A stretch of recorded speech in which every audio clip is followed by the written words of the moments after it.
तैयार रहिए। स्टार्ट।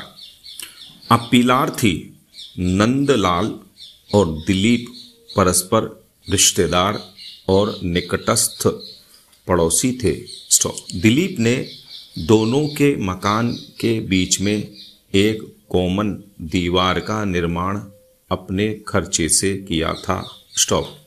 बाद में दीवार निर्माण का आधा खर्च उसने अपीलार्थी से मांगा, जिसे देने से अपीलार्थी ने इनकार कर दिया। स्टॉप। इसी बात को लेकर घटना के दिन दिनांक 16/5/2006 को सायं 4 बजे अपीलार्थी और दिलीप तथा उसकी पत्नी के साथ कहा सुनी हुई, जिस पर दिलीप ने गोपी चंद और लखी चंद मृतक को बुला लिया, जिन्होंने पक्षों के बीच समझौता कराने का प्रयास किया। स्टॉप। इसी दौरान लखी चंद ने अपीलार्थी को गाली दे दी, जिस पर अपीलार्थी ने छड़ी से लखी चंद की पीठ पर प्रहार किया, जिसके प्रत्युत्तर में गोपी चंद ने छड़ी से लखी चंद की पीठ पर प्रहार किया, जिसके प्रत्युत्तर में गोपी चंद ने छड़ी से अपीलार्थी के सिर पर वार किया। स्टॉप। इसके बाद अपीलार्थी अपने घर में गया और स्वयं गुप्ती एवं 2 अन्य परशुराम बल्लम एवं उसका पुत्र संजय एक छड़ी के साथ वापस आए। स्टॉप।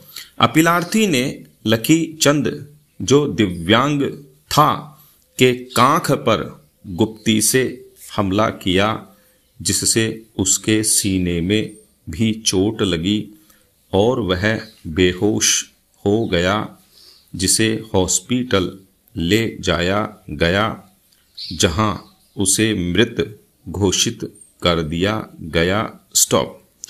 अन्वेषणोपरांत अपीलार्थी एवं 2 अन्य के विरुद्ध भारतीय दंड संहिता की धारा 302/34 के अंतर्गत आरोप पत्र पेश किया गया। स्टॉप।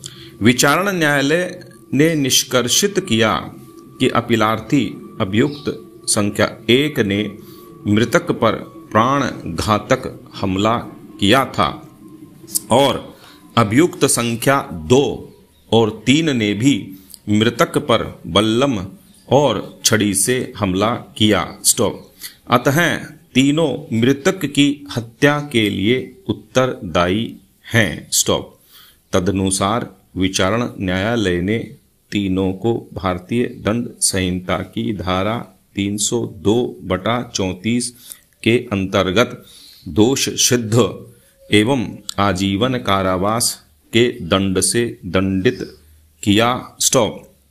बंबई उच्च न्यायालय ने विचारण न्यायालय के निर्णय की पुष्टि करते हुए अपीलार्थी की अपील को निरस्त कर दिया, किंतु अभियुक्त संख्या 2 और 3 को इस निष्कर्ष पर दोष मुक्त कर दिया कि वे प्रारंभिक घटना के बाद अपीलार्थी के साथ आए थे, इसलिए उनके बीच सामान्य आशय का तत्व विद्यमान नहीं था। स्टॉप।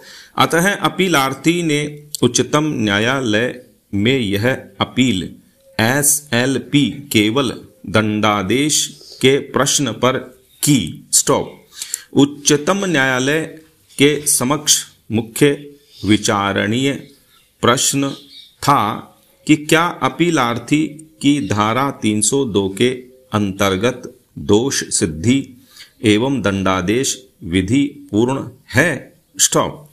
अन्य शब्दों में, क्या अपीलार्थी ने मामला धारा 302 के बजाय धारा 304 के भाग 2 के अंतर्गत दंडादेश के संशोधन के लिए गठित कर दिया है। स्टॉप। पैरा। निर्णय 1।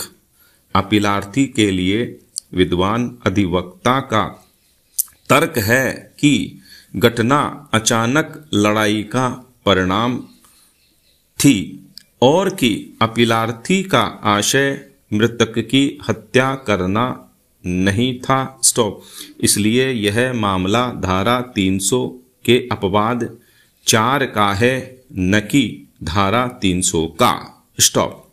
मामले को धारा 300 के अपवाद 4 के अंतर्गत लाने के लिए निम्नलिखित शर्तों की पूर्ति संतुष्टि होना आवश्यक है। स्टॉप। पैरा 1।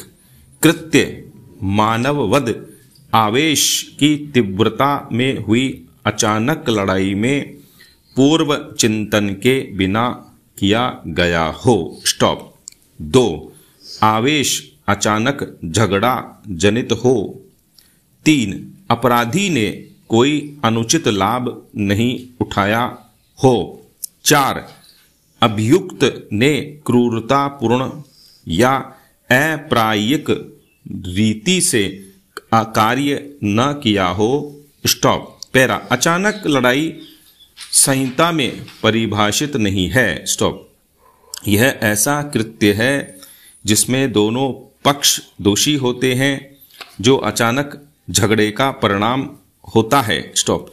झगड़ा जनित आवेश इस प्रकृति का होना चाहिए कि आवेश को शांत होने का अवसर नहीं था और उसी आवेश की तीव्रता में उत्पन्न लड़ाई के परिणाम स्वरूप घटना घटी हो। स्टॉप। यह महत्वहीन है कि कौन पक्ष प्रकोपन देता है या पहले हमला करता है। स्टॉप।